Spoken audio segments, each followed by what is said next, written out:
Glad that you're here with us on Morning Express this wonderful morning. It's May the 11th, 2015, and it is now 10 minutes after 7, and it is time for us to go on to the way it is. The way it is basically just looking at some of the things and the big stories that have been happening over the last week and over the weekend, and trying to put a measure on them and saying what that implications they may have to us as a country. And joining me this morning, let me introduce the panel.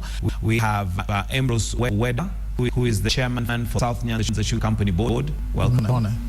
A lawyer as well. We also have Noah Akalala, who is the ODM Secretary for Science and Technology. Good morning. Thanks for having me. Thank you. And last but not least, Hassan Omar, who is the Senator for Mombasa County and also the Secretary General for Wiper Party. Member of the coordination board. Titles I know keep increasing. Almost every weekend you have acquired others. Maybe just to start off, Hassan Omar, how was your weekend? My weekend was great. We had the highlight was we had the COA Kenya referendum BT launch. We are now trying to popularize this draft. We are going to process where we are accepting feedback from one and in terms of the draft. So we will also have technical forums, town hall meetings, seminars, workshops, so that we can be able to, in the next couple of months or weeks, to compile part of the feedback on the COA Kenya draft. So we started more seriously the launch of the COA Kenya draft bill. In terms of dissemination of information, in terms of disseminating it to public. Okay. So we're going to have all kinds of strategies, rallies, round tables, town halls, seminars, workshops, one-to-one. So that's what we intend to do. Okay. Noah? Mine was spent in similar fashion to the senators. We'll put together the group of professionals for town hall meetings on Saturday morning at Professionals Center for purposes of civic education regarding the COA Kenya Constitutional Amendment Bill. And we'll have more of these. We'll be having another one coming Saturday, still at the Professional Center from 10 a.m. And I'd like to invite all young Kenyans of goodwill to join us there.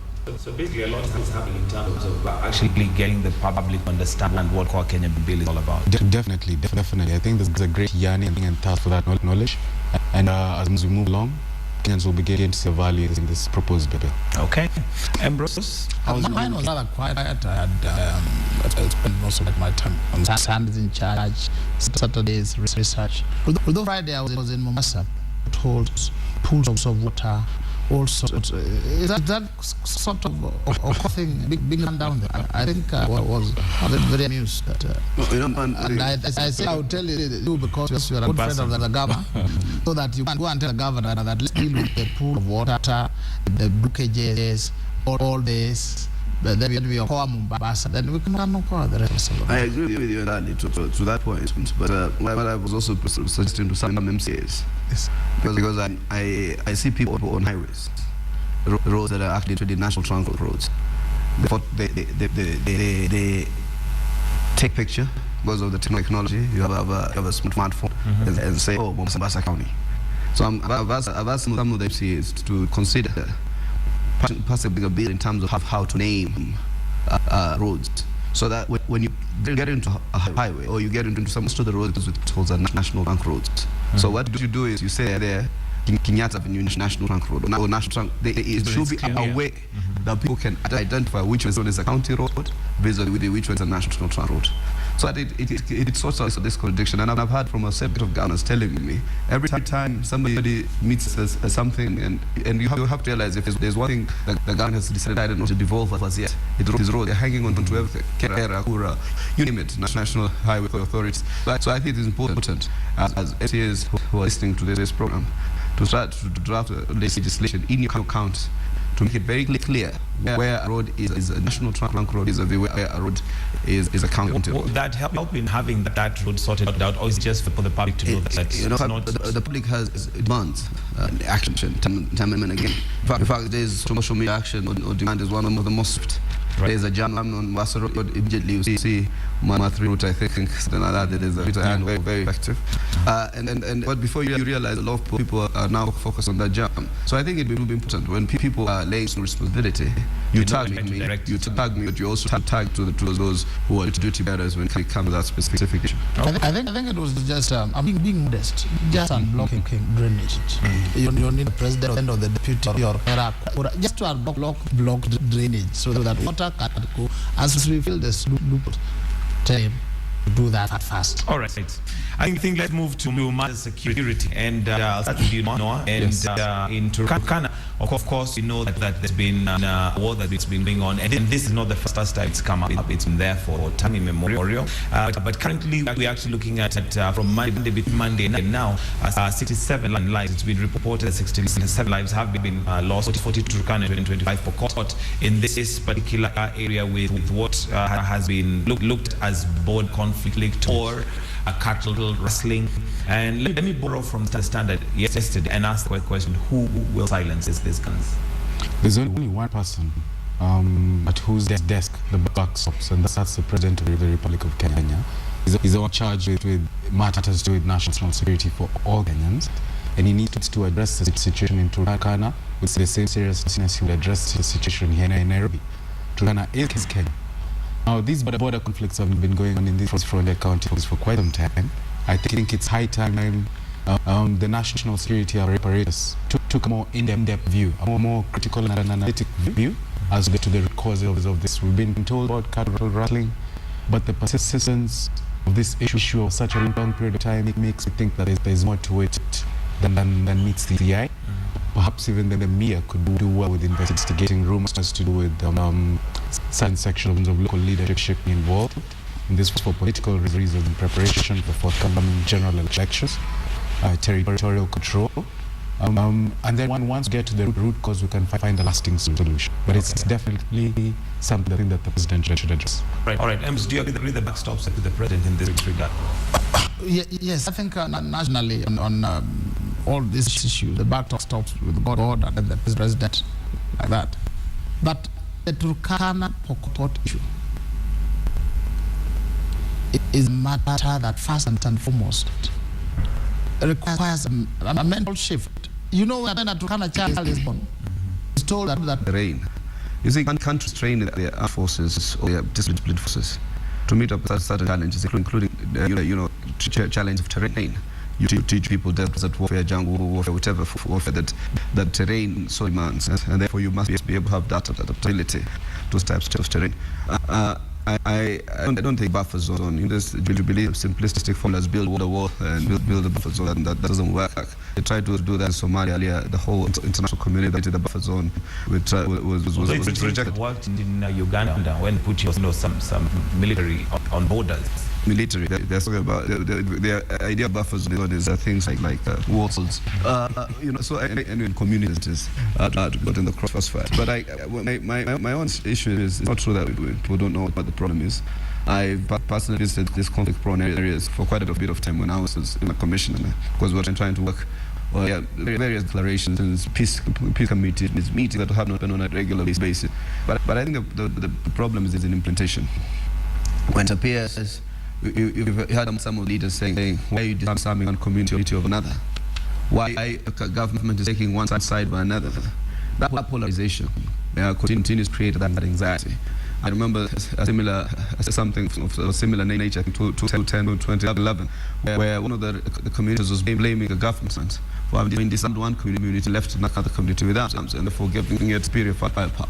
So I think what is happening is we need a comprehensive formula, just to borrow the word, which is a very, it's a trick that we continue to talk about every day, and then to attack all the causes of this kind of insecurity, the social causes, the economic causes, the cultural causes, so that people then can be inducted. But we've been saying this for the longest time, and you see, for me, if Uhuru, Moi not have a solution, let Kenyatta did not have a solution, or Kibaki did not have a solution. She doesn't mean this government. You say you want to take up a leadership because of failures or systemic failures of others.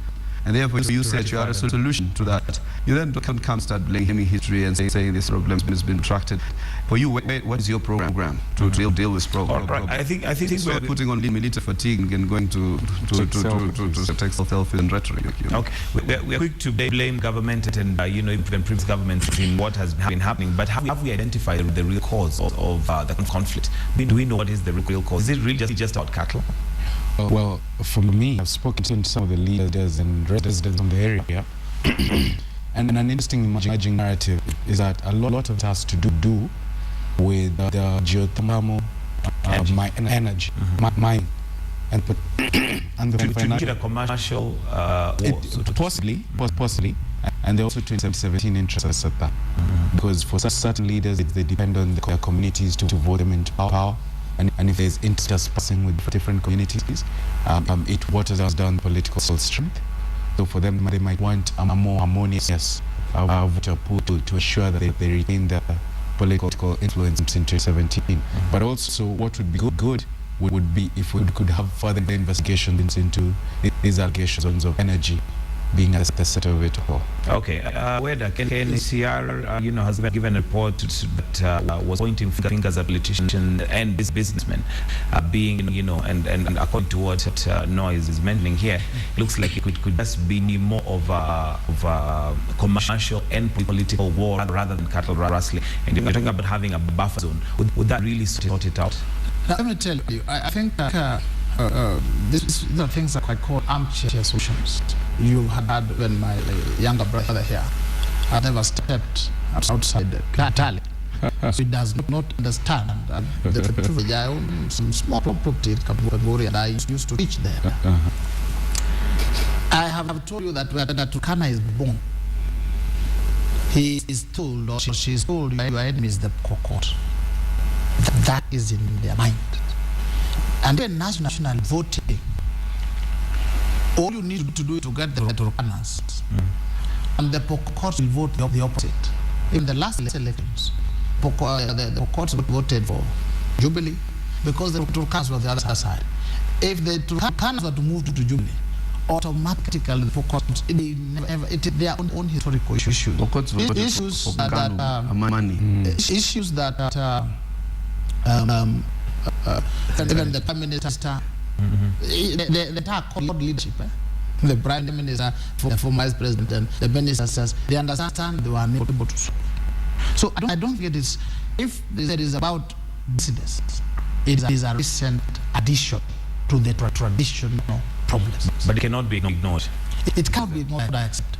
But it is, we have to deal with the root causes. The root causes, the hatred which has been planted over the years, cattle being the best basis, okay? And we resolve that, we resolve the issue of the terrain, and then we'll deal with the leaders. Leaders are cashing in on opportunities that have been brought out by this war and by this hatred. So it is not simplistic as to geothermal. These are recent occurrences. These people, even before independence, they have the issues. Then the leaders have been armchair in Nairobi, giving solutions through telephone and Facebook, when they do not know. They do not know that there are no roads. Even helicopters need the extra fuel to go across some of those places. That's not just the problem. You believe you give solutions with that. You're talking about Facebook. All right. Essentially speaking, we know one of the things that sometimes the mistake council here makes is assume people have no general understanding of certain issues. I think that if you understand this so much better, and if you can secure yourself appointment to the Huru on a parastatal, you then also secure your appointment to give solutions to these issues. Because for me, whenever I find that I have a solution on a matter that I am passionate about, there are ways in which I am able to deliver that solution. So I think what happens is it is fallacious to believe that this is a historical problem, and therefore it's also almost surrendered to its destiny. And would the boundaries be an issue that we have ignored for a long time? Boundaries in these areas, boundaries is almost as you will think as if people are living in a country that's not Kenya. When you go here to the boundaries dispute, you say mpaka yetu imefika paka pale, a DC in the times of Kibaki, now DC says he cannot pursue the cars beyond his district or beyond his territory, his jurisdiction. So he had to call another the DC or the OCS of the other county. You find some intricate kind of concepts in that area that you wonder. I thought Kenya was one sovereign nation. Good. Therefore, okay, if I'm on how to pursue cat leaders, I do not need to start calling the county commissioner of another county so that I can seek. I can tell him now I have got to the board so that now you follow the cat from that point. And these are the things that are real, that are real in this area. So I think what happens the border disputes. That's why I commend my brother. Mutulu Jr. He brought a motion to the Senate, which is supposed to resolve some of these boundary disputes that have been almost endemic to the Kenyan, social fabric, and where people take lives of one another. It's happening not only in Turkana and West Pokot. It's happening on most of the areas of the northern Kenya. It's happening in Isiolo, it's happening across in a large swath of this country, and I think it's important that we are to the heart of this. And just as the word said, it's to educate people. This is one country, it's one territory. So therefore, these hang-ups of. But it's all about also resources, because one will feel that area is richer than this area, and therefore, but we need to push our boundaries to that point and stuff like that. Yeah. Okay. And there is also a story that we ran, and it's also in the Daily today. The leaders want the Ministry of the North Rift formed to have a ministry of like a ministry formed in that particular area. Do you think that is a way in the step in the right direction? Okay, if you study the history of the Grand Coalition government, they established a Ministry of Northern Kenyan Arid Lands.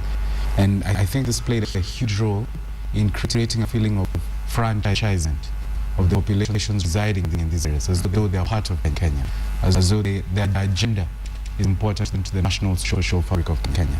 So this would definitely be a possible solution in terms of an economic approach to it. However, it doesn't necessarily sort out the political issues that exist, which need a political solution, and it also doesn't sort out the issue of proliferation of illegal arms in the area, which can only be solved by the police force. Okay.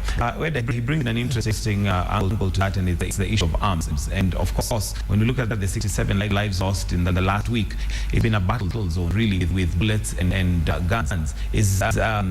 How is this happening if they're not, certain leaders involved?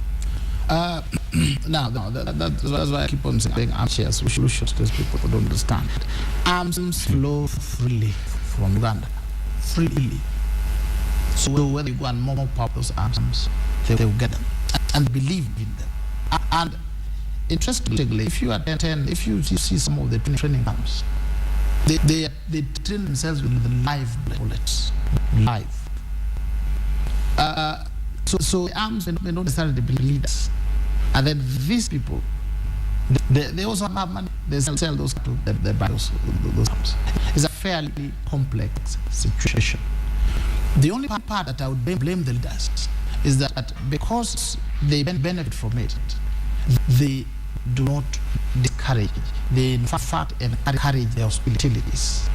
They do not educate the people, and those societies makes it impossible for other entrepreneurs and other investors. It prevents them from going in there. That not only leaves government to go and put in the resources, and the government resources are so scarce. A lot of it is being used to pay the senators. That there's nothing left to go and pump into those vast areas. Yes, it's very little, and even the little the Okokoa Kenya want to be dispersed, so that there's nothing. So government has very little resources. The private sector are too scared to go in there. What do you end up with that social state? So the leaders should come in to talk to their people, so that the government can also assist them. They also go in, and then private investment goes in. Senator here was never said there. They were only writing a report that Kilimani, they have never gone there to see and say, wow, they need food for a month just to go around. Now, that has the impact that when you're making decisions about things you don't then you get the wrong solutions. Okay. Then the leaders come and mislead you. All right. One thing I have to say, one thing is, this perception that people don't know what they're talking about. You don't have monopoly The knowledge. people, I mean, I think it's the most ignorant thing any human being. Okay, say. Anyway, All right. assuming other people. I want In fact, to we have this line, it's a very ignorant belief line. In fact, they do not appreciate it when you don't know, you do not know.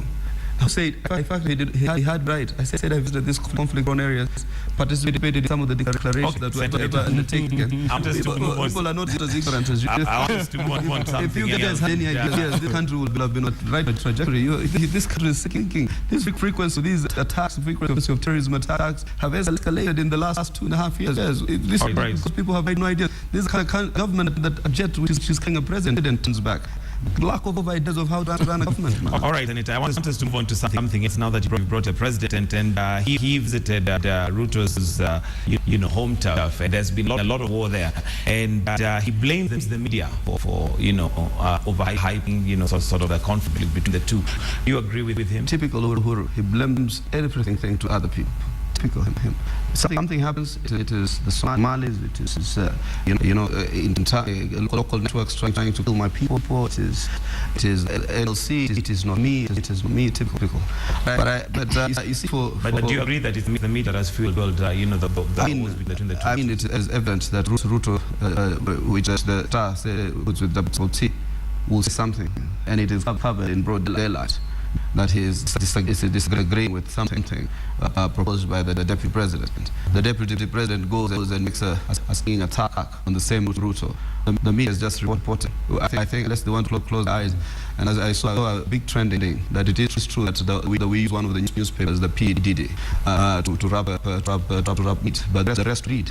You see, so I think because it's a free paper, when it's a free paper, anything free is used for All right. rub No, meat. I think his visit is a game changer that region in terms of now everybody getting behind the Jubilee Alliance Party. Well, in the lead up to 2013 elections, when they talked about the tyranny of numbers and the union that formed the Jubilee coalition, Ruto's stronghold, political stronghold, was the Rift Valley, and President Uhuru Kenyatta's stronghold was Central Kenya. Don't see how a visitor, quote unquote, to your political stronghold can come there to assure them that to assure you of their support.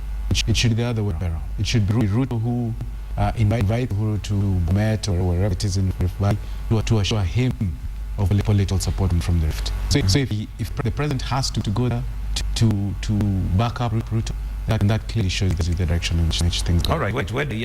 Briefly, your thoughts on the implication of the visit by the president. There has been an impression sold that Isaac Kenova is king of Rift Valley, and Okoa Kenya is very deep, and all these things. Ruto is almost finished because Boss Gideon Boy is there, everybody. And I remember saying the only thing that will stand in the way of William Samoei Ruto, even to the presidency, is God himself. That is one. Maybe for Raila will be running in 2020 and 22 or 23. And number three, only person, the other person will be Alfred Mutua. Without these people, and from God, the next one is ICC. If he is able to clear the ICC issue, you will have content with what the president and Ruto went to was to show the world that we are still in charge. We have our support. Our only challenge is the ICC facing the deputy president, which is the biggest, which these people are hoping that if he's jailed, we will reap from it. But otherwise, that myth, the Rift Valley is going with the route with Rabotiti, Isaac, is going with Gideon Moi, was a demonstration. So it's a political statement. Positive for the deputy president. Let me say something. I'm one of those who believes, even when I sit down in meetings, that I am not persuaded that Rift is gone. Rift will still by and large go to Jubilee. But the one thing you cannot ignore, that they are disgruntled. And that disgruntlement is real. If you look at some reports that have been done, there's a lot of dissatisfaction, not even by NDI, which shared across the political parties. The only place where there was satisfaction, the leadership, are areas that predominantly Huru, Tine. But all the other areas, including the fact that you can be in a home, doesn't mean you're totally satisfied with what's going on. So what has happened is, as usual, we play this grand theater. The last time Huru was conducting a similar meeting was on the lease by Terre. Alfred on the SGR and the exclusion challenges within the opportunities available to the Jubilee regime. So I think you don't go in and give cosmetic solution as I agree. It is not a question of Uhuru saying. In fact, it was a very condescending headline by the People Daily that I have full faith in Uhuru. I mean, in Ruto.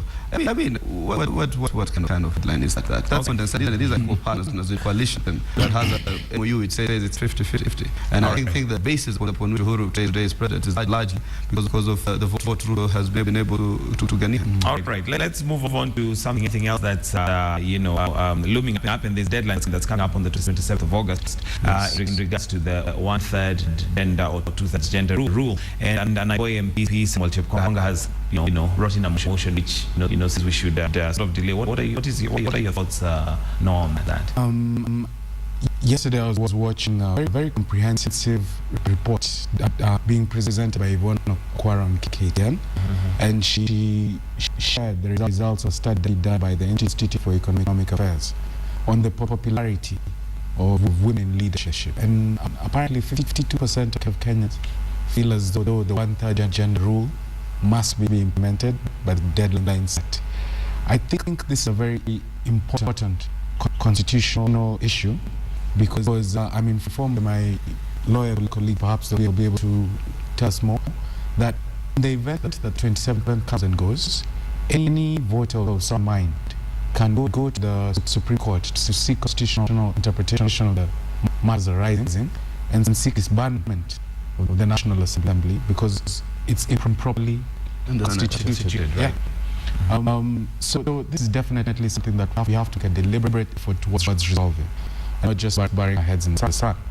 Yeah. All right. Weda, yes. Some of the argument that has gone forth is that if we stick to the deadline of the 27th, yes, we stand risk of just filling it for the sake of rather than having quality leaders who are there, who over time, have been elected or have been appointed. What's the take on that? I think even my view is this: the gender has been watered down to mean women or men. In fact, it is so simplistic. When you go to meeting, even in the village, they say, if they don't see a lady, they say, gender. Yet, you will find a lady like late Wangari Maathai, some people in parliament who believe, who understand what gender empowerment is all about. One lady will be like 100 of them. So this gender rule has been watered down to a level of getting seats, getting jobs, not affirmative action, ensuring that ladies, because men over the years and historically have took advantage.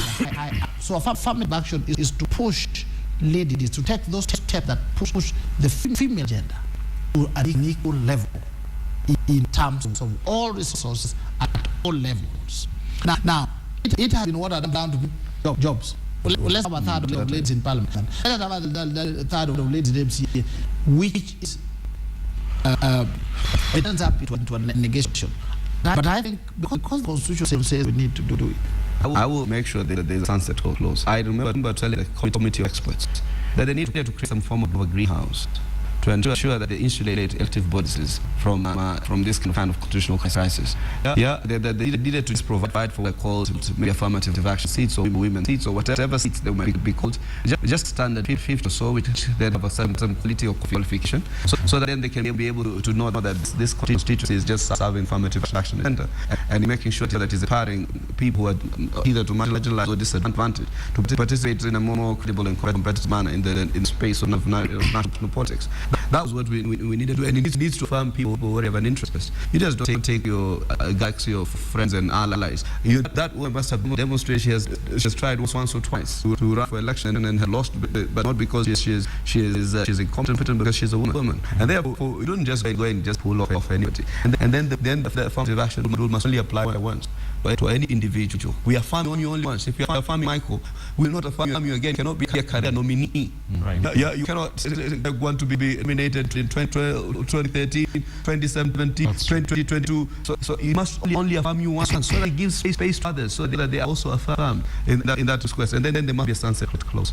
You can't do every affirmative action has been implemented. It is not an indefinite action, because it also has issue of rights and discrimination. Because then if you tell me all the time that you're going to affirm something, you are discriminating me against my classmate constantly. It could be a lady who is meeting me every day in class. Why does she need affirmation? She just needs a structure or a system that is now more liberal enough to think that women enjoy equal opportunity. So there must be a sunset clause at 2020. But then also finally, the women leaders, particularly the electors, they shouldn't start using intimidation that we will mobilize the women constituents to vote you out if you do this. That kind of intimidation doesn't work. Why didn't you mobilize them to vote you in the first place? That kind of dogmatic. What's the solution? For me, I think the men people in elective positions must be bold enough, courageous enough to implement this gender rule. But then we must work progressively to ensure that we streamline it, that this nomination means people's lives are going to be better off. We delete the fact that it is not just a job creation mechanism, as Weda has put very eloquently. Thirdly, we must make sure that is a sunset clause, and then it must affirm people who are really disadvantaged. I don't see when we have a PhD how you are disadvantaged. You must be somebody who has come from a certain geography of this country, where the only reason maybe he has made it where he or she is God, rather than even a government.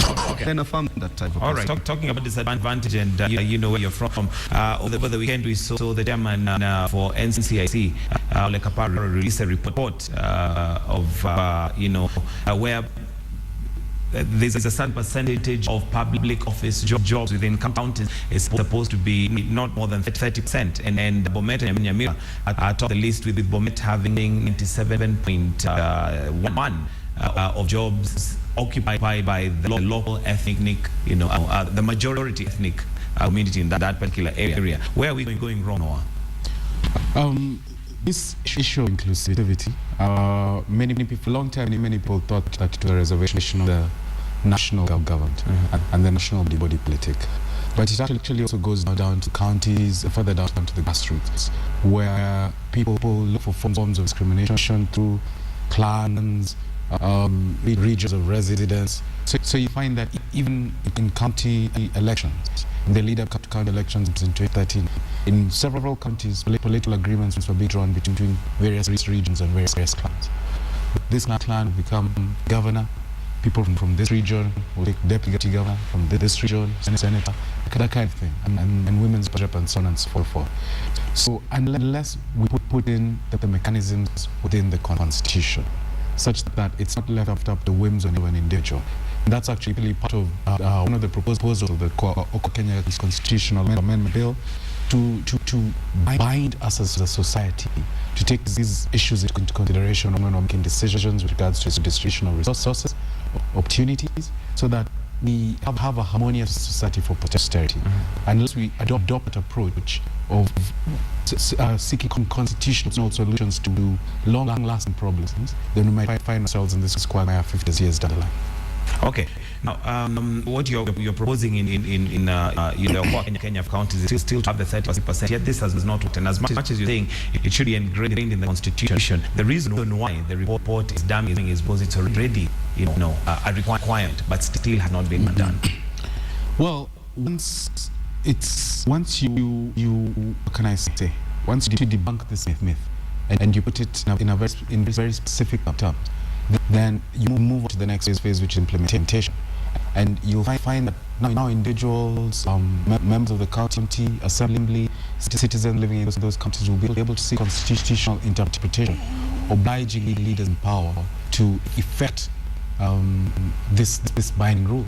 So once you affix it into Katiba, you buy everybody in society. I don't think that's what's been happening. Right, Swela, what's your take on this particular report? I think it's what will bring us down as a country's negative ethnicity. The national cohesion levels are very low. For instance, I know my governor in Machakos appointed a minister, Western origin, and the core limit, or core Kenya luminary senior. It's on record as saying you have given our seat to Muidi. You can see how deep some of these things are. That report is damning. It requires us to take action because part of the ignition keys that made us fight in 2007 was negative ethnicity. This is our land. These Luos are here. These Kikuyus are here. These Kiskis are here. So it is that deep, and it's being enhanced deeply by devolution. I would say those are the few negatives of devolution. You go to Sumo, if you make Kamba chief finance officer, it will be either just on the basis that can't get another person. Otherwise, you're told go to Pachakos or Kitu.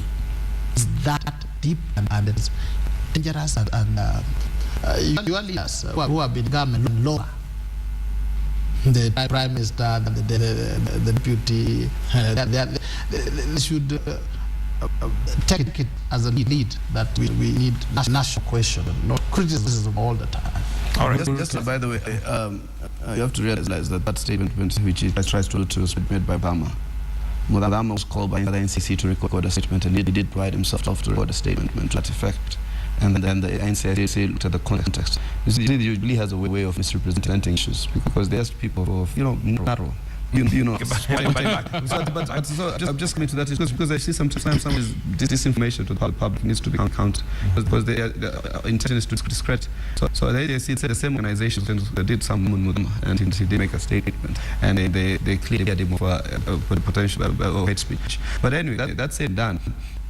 I think what now NCC must do, where it found that the ethnic balances were met, to progressively now some institute proceedings, either constitutional, legal, or even administrative, to ensure that those issues are remedied. Because I think if they are breaching law, then it must be cured. It's not something that we'll just wish away, and so we'll upset a certain group of people who have nothing. You do not need blame. The reason some of them are there because of patronage. But I think that the issue is not the insufficiency of the Constitution. In fact, in terms of selective evaluation, if the core Kenya bill is now going to be more specific about national government, because Article 197 of the Constitution actually puts a responsibility on Parliament to enact legislation, the mechanism Noah talked about, to ensure that first and foremost diversity in appointments in county government, which is both county government, both the county assembly and the county executive, and the protection of minorities in those counties. And therefore, I think that's a very valid discourse right now in terms of putting in a mechanism that will now inform county service board, county assembly service boards to ensure that when they're recruiting, they are guided by these broad principles of inclusivity, diversity, protection of minorities, etc. And where these issues are not met, then there needs to be barrier. I mean, there needs to be sanction. I had one of the presenters during the devolution conference saying just the fact that in a county which is in the ethnic, and I've had that argument with some of the senators, does not mean you cannot embrace diversity.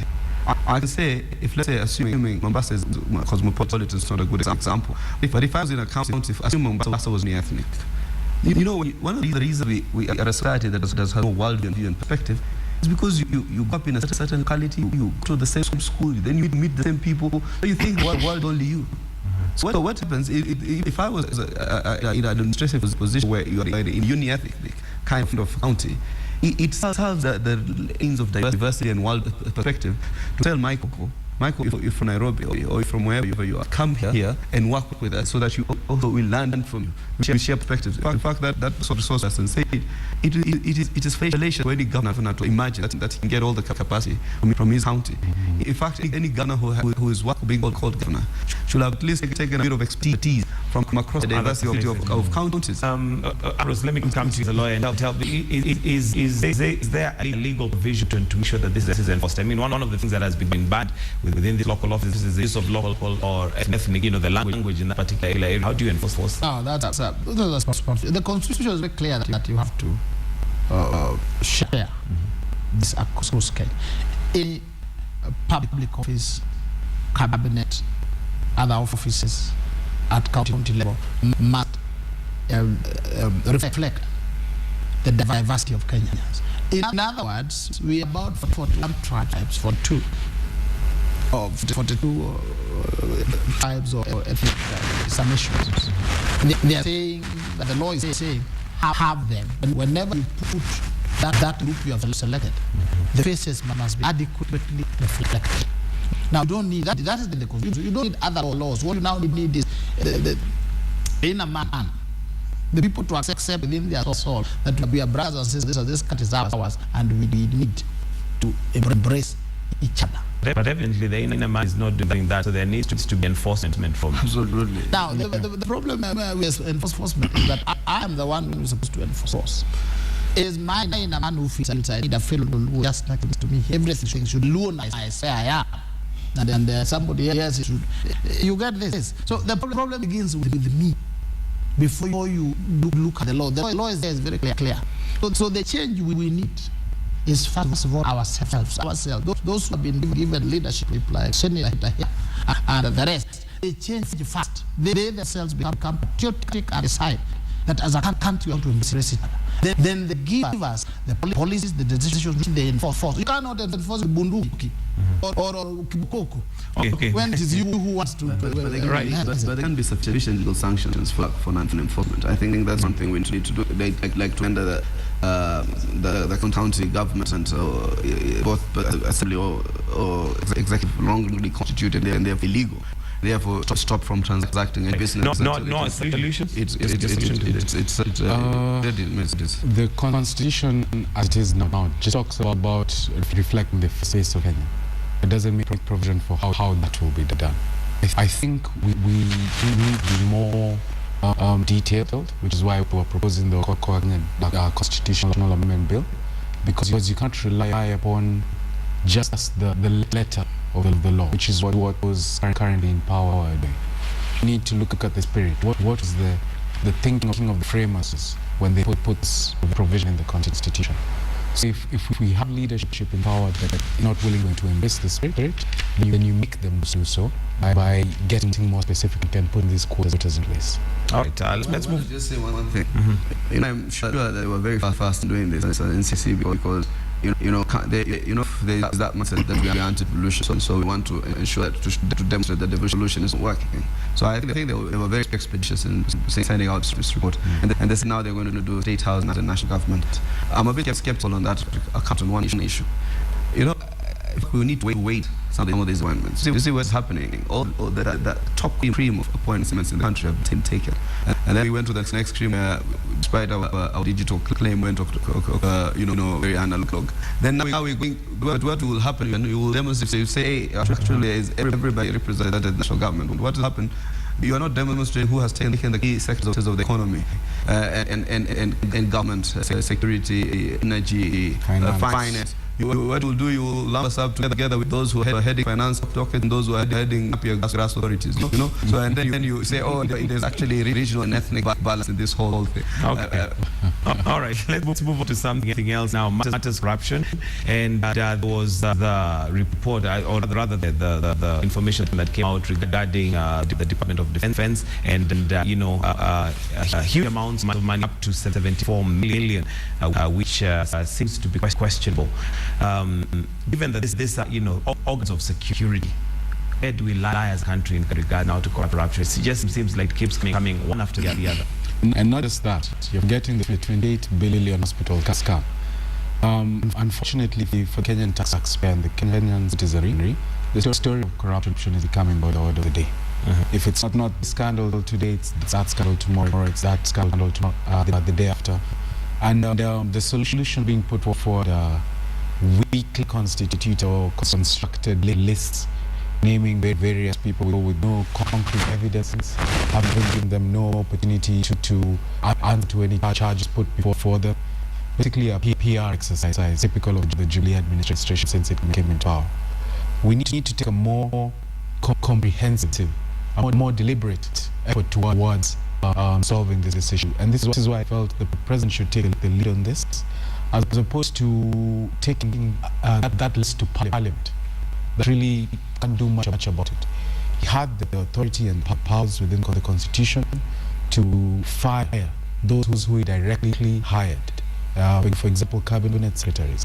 Had he taken decisive action on the 4 that he took to Parliament, I don't know what he expected Parliament to do with them, but had he fired them, taken the file to, requested the EACC to take the files directly to the DPP for prosecution, then the rest of the country would have picked up from where he led.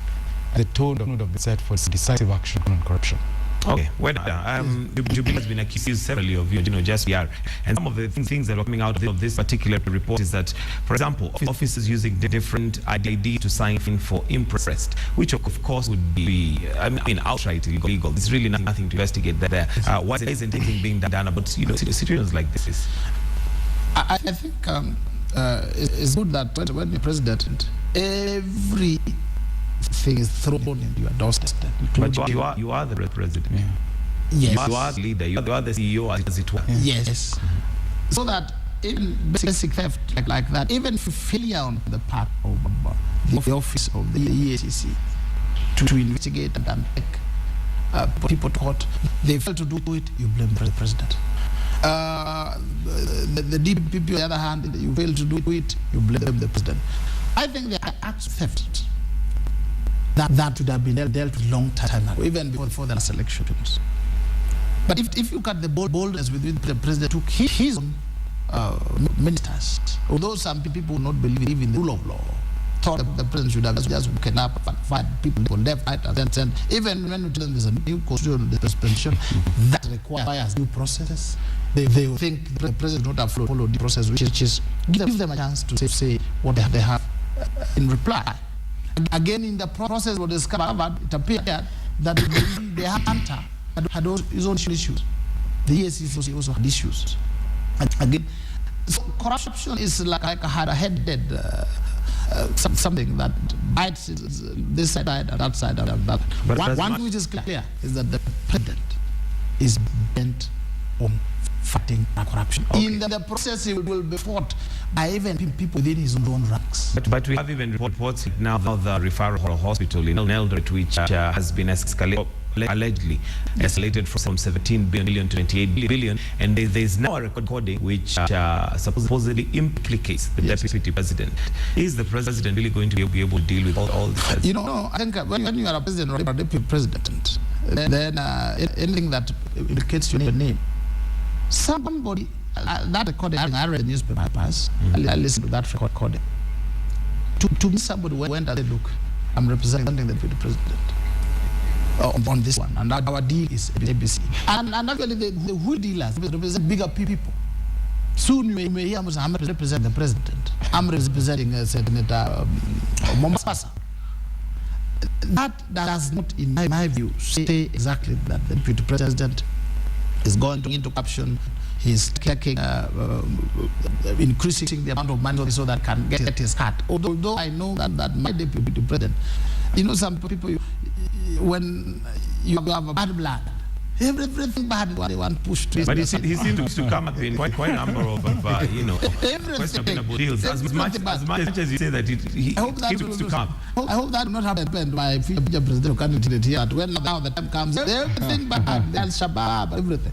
So his name is featured, and there is a general now bias. When you accuse him of corruption, then people don't want to give the benefit of that. But this one, I think somebody was trying to make money, both sides. Then some people were throwing names, okay? And the deputy president has come out clearly and stated what the minister said is what is the correct position. Okay. But either way, they all need to be investigated. Hassan So that Omar, we are do you think things are just coming up about him, but his name keeps coming up again and again and again? I think the frequency is leading to perception. When things are repeated often, they crystallize the truth. And I think that's starting to crystallize the truth. One thing is institutions, including governments, often acquire the values or the style or character of its leaders. So you reasonably predict what kind of leader you have there. And that's why you can run a string of mediocrity. You realize this man is an ethnic demagogue. So if I come from this ethnic community, I can make mistakes and get away with it. This guy actually is Arab Mashamba, so I can also steal a few things and get away with it. So that's how leaders is. But when you realize that this is Michael Gitonga, this guy is on nonsense, you start to realize also it acquires the character, the value systems of leaders. That's why you see institutions, one will say, when this man was at the helm of that institution, it was different. It's because what you see as part of this issues that are unending, are part of characteristics of the leadership that the Jubilee either demonstrates or its people assume values and appetite of their larger constituency of their leadership. But secondly, the brother, sister, first cousin of corruption is secrecy. Under this covert they call procurements. I think if we were to lift that lead, is the most probably mind-boggling corruption. For me, the one which I think was the most unpatriotic, an act of treason. If anybody to go to Jordan and buy scrap metal for our air forces, whoever that is, I hope statute of limitation will know us from taking this person before fighting school in terms of real but facing corruption and illegal charges. That's what has made this country more vulnerable. Has made this country more insecure. It's a theft. It is like stealing from hospital. You kill patients. When you steal from the security agencies, you kill patients. You kill the country. And therefore, that's why it's an act of treason. It's an act of murder. It's an act of negligence. Every act is when corruption is undertaken under the cover of secrecy. But secondly, we must surely find a way to audit covert accounting. They must be a way through parliamentary, like the Foreign Relations Committee of the Senate is responsible for auditing covert operations, covert accounting of security agencies within the United States. We must have a way in which the security expenditures must be audited.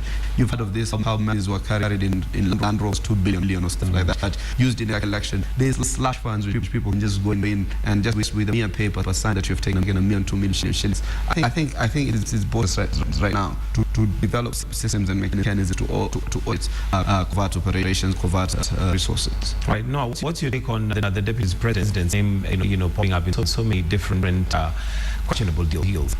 Well, for me, the way I look at it is the best predictor of future behavior is past behavior. This is a man who was implicated in the May scandal. This is a man who was implicated in the dispossession of one Adrian Mutishi's 100 acres in Masikishu, Eldoret, and a matter in which he was actually found culpable in civil court. Actually, if it were a criminal court, he would be behind bars right now.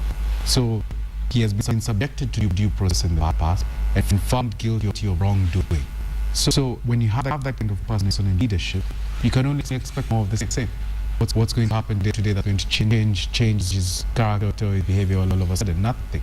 So the best predictor for future behavior is past behavior. And I guess I'm surprised when my senior here keeps making excuses for Jubilee government's ineptitude and unwillingness, political lack of will to deal with the issue of corruption. He keeps saying, no, this is not the president's, this is not the deputy. And whose problem is it? Why in power? All right. Give it to those who can manage. Wait, closing comments. Your closing comments. Now that you've been accused of defending the... It's not defending. In fact, if we were to go by past behavior, he knows they'll know about Kenya because Ms. Kando would lock in the chief. Who was the Minister of Agriculture? Please, who was the architect? As a Christian, I also believe that once your sins are forgiven, you move on. But if we are to go to dig in, so what I'm saying is that as Kenyans, let's all embrace national question. Corruption is killing all of us, and we have a responsibility to fight it wherever you are. Finally, Parliament, Senate, International Assembly, don't cry in the streets the way we are crying. You have all the powers to address these issues. Please act. The parliament you're talking about is not this jubilee tyrannical parliament that has no critique, no value system, that does not ascribe to any particular corruption. I wish that you were talking to a parliament that was a more competitive parliament. And you have undermined parliament. So first and foremost, tell your the executive who have appointed that need to ensure that they liberate parliament. So I closing remark is that despite all this, what you see, what we're talking about, but I think we're still very confident as a country. We still have a lot of hope. That's why we wake up every morning. Keep saying again, do what we must do. That's why we will try. We will rest at nothing and stop nothing until we are sure that we make lives better for people. Thank you very much. Now your closing comments. Kenya is in a downward spiral. Insecurity, corruption, joblessness, it's all over the place. Which is why we as a coalition, other Kenyans of goodwill are proposing a core Kenya initiative to save Kenya from the jaws of Jubilee, the sinking it to the abyss. And I would urge Kenyans to read the document, process it, understand it. Don't listen to the naysayers who go saying there's nothing good in it. Because they know that if you do read it, you'll see that there's everything good in it. And I welcome all our youths in Nairobi to join us at the Professional Center this Saturday from 10 a.m. We'll talk more about this document. Thank you very much, gentlemen, for joining us on the way it is. This is Hassan Omar, Senator for Mombasa County and Secretary General for Wiper. Noakala Odem, Secretary for Science and Technology in Ambs Roswea, who is the Chair for South Nyanza Sugar Company. Thank you very much, gentlemen.